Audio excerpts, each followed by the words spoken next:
Jim Southward said it might have been his overthinking that he's sitting here. His brain may be echoing. Oh, well, that's okay, Devin. We love you anyway. Anyways, when we come back, I'll be teaching the same thing that I went over actually with our Tuesday night fellowship with that Galatian record, Don.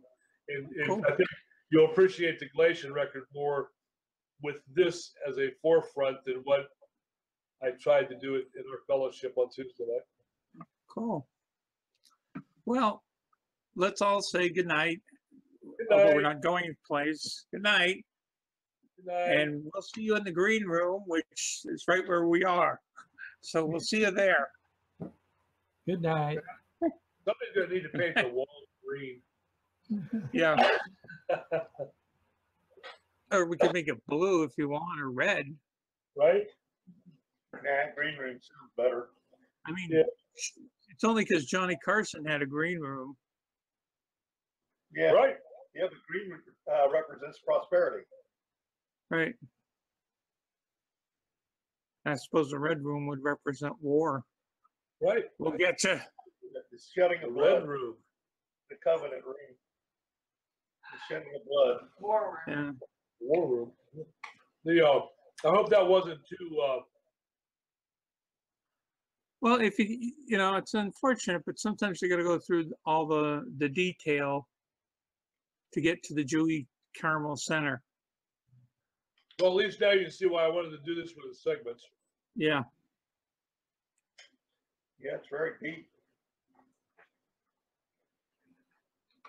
All right, Don, try doing it and try turning yourself back on. See if we still get a feedback.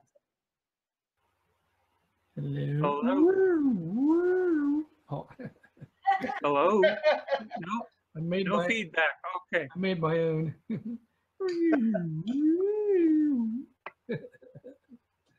Any Doesn't points, sound like any that, Alex. suggestions? I'm open. Well, knowing the difference between a promise and a covenant is huge. Yeah. Just that alone opens up a whole can of worms. Not necessarily worms, but gummy bears. I like Yummy gummy stuff. bears better. Yeah, yummy stuff. A whole new You'll box of ice cream. Yeah. really see why God put it out there for us to learn it. Because without understanding what happened before, we can't appreciate what God gave us.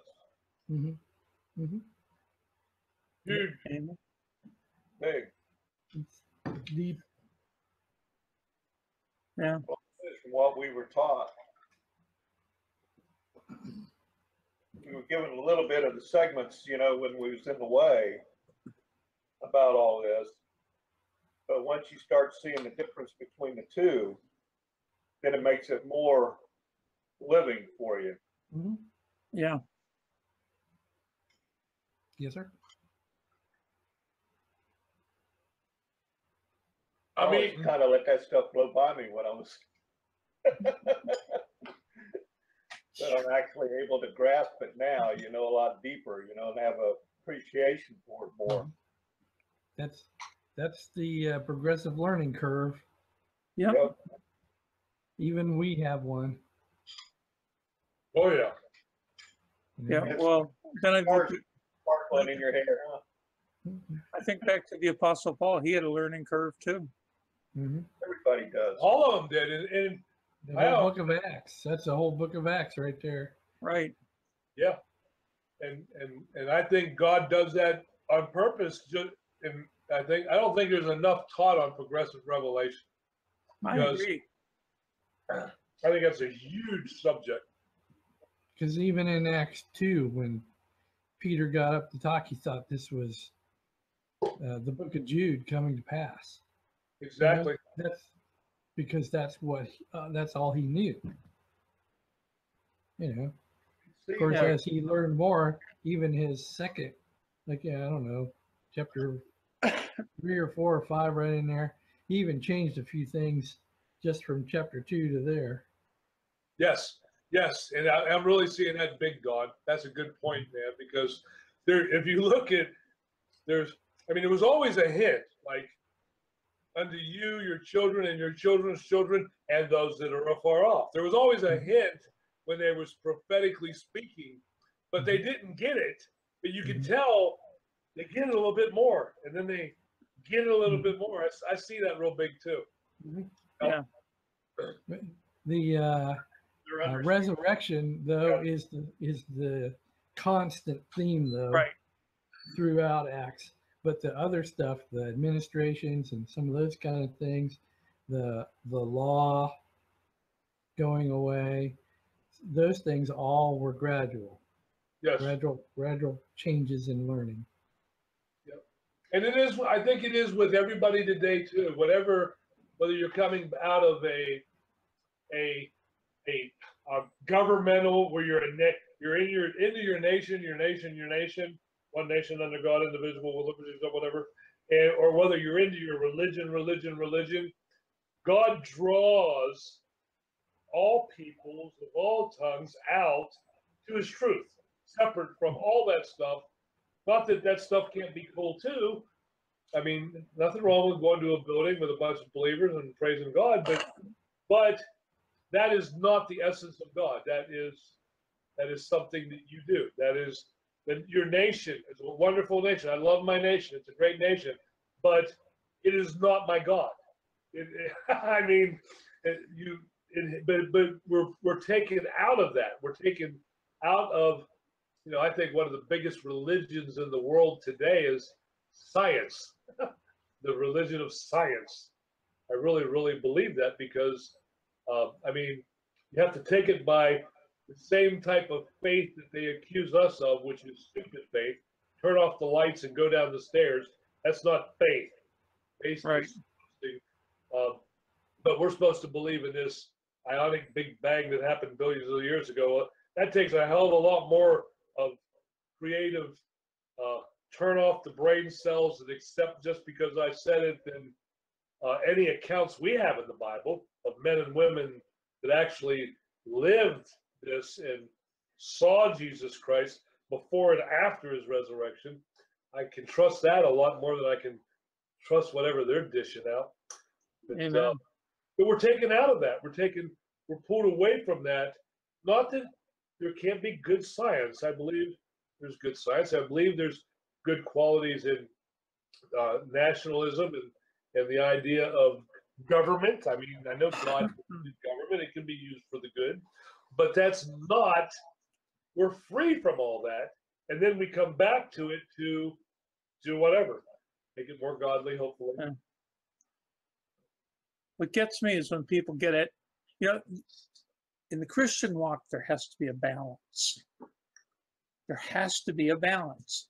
I mean, if you go too far towards politics, then you're going to lose God along the way. Right. Right. Then Trump becomes your savior, or Clinton, whoever. I'm not picking on any group in particular. I'm just saying, you know, that whole thing John wrote in the May FOD. Oh, it was beautiful. I mean, that thing was awesome. Yeah. I have never written to John and said thank you for your FOD before. I did this week. Right. Yep.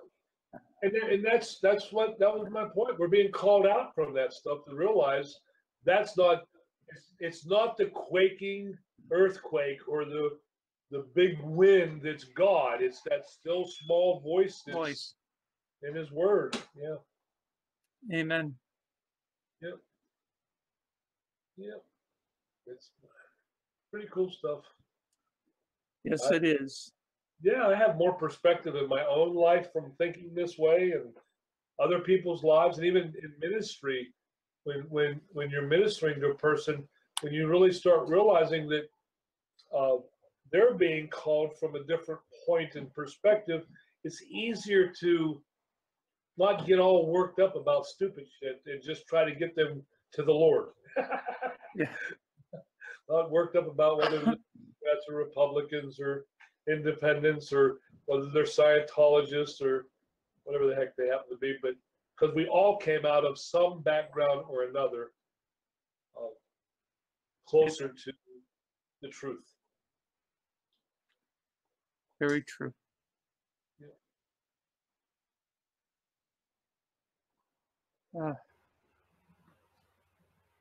Sometimes Well, Mickey's big hand is getting down on the 6. Mhm. So if you guys need to get going, I